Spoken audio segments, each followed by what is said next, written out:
अंतर्मनाचा वेध घेणारे news channel star city one.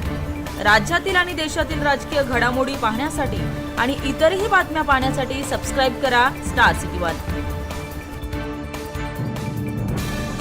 जे महाराष्ट्रावर चाल करून येतील त्यांना गाडू, व्यक्तिगत नाही। हा इतिहास आहे। हे संयुक्त महाराष्ट्राच्या लढ्यापासून ही भाषा आम्ही बोलतो। ज्यांनी ज्यांनी महाराष्ट्रावर हल्ले करून महाराष्ट्राला खतम करण्याचा प्रयत्न केला त्यांना याच मातीत आम्ही गाडलेलं आहे।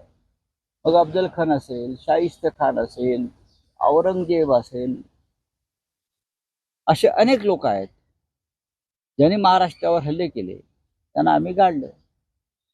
महाराष्ट्र हा आम्ही संघर्ष करून मिळवलेला आहे, हौतात्म्य देऊन मिळवलेला आहे। याच्यामध्ये काय चुकीचं आहे का? नाही ना।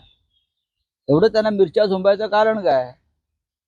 औरंगजेबाचे लावा, तुमच्या मोदींच्या बाजूला फोटो लावा। तुम्ही त्याच वृत्तीचे लोक आहात, क्रूर, सुडबुद्धीने वागणारे, बरं का, धर्माचं आणि धर्मांधतेचं राजकारण करणारे। प्रधानमंत्री का बयान आया कि बालासाहब ठाकरे की जो शिवसेना है उसकी नकली संतानों को जिस तरह से वो भाषा यूज कर रहे, इस तरह से कहा। अगर उद्धव ठाकरे जी को कोई नकली संतान कहते हैं बाला साहब ठाकरे जी का और शिवसेना का, तो ये महाराष्ट्र का अपमान करते हैं। एक देवता समान माता पिता थे बाला साहब ठाकरे और माँ साहब मीनाताई ठाकरे।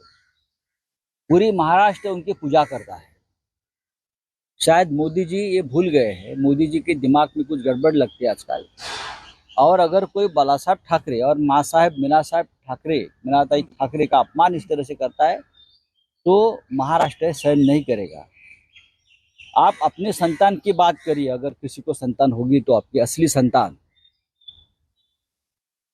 हमने ये उसका नोटिंग किया है महाराष्ट्र की जनता ने। नकली संतान पुन्हा एकदा, नकली शिवसेना, आता नकली संतान काय? माननीय हिंदुहृदय सम्राट बाळासाहेब ठाकरे आणि माँसाहेब मीनाताई ठाकरे यांच्या बाबतीत अत्यंत दळभद्र विधान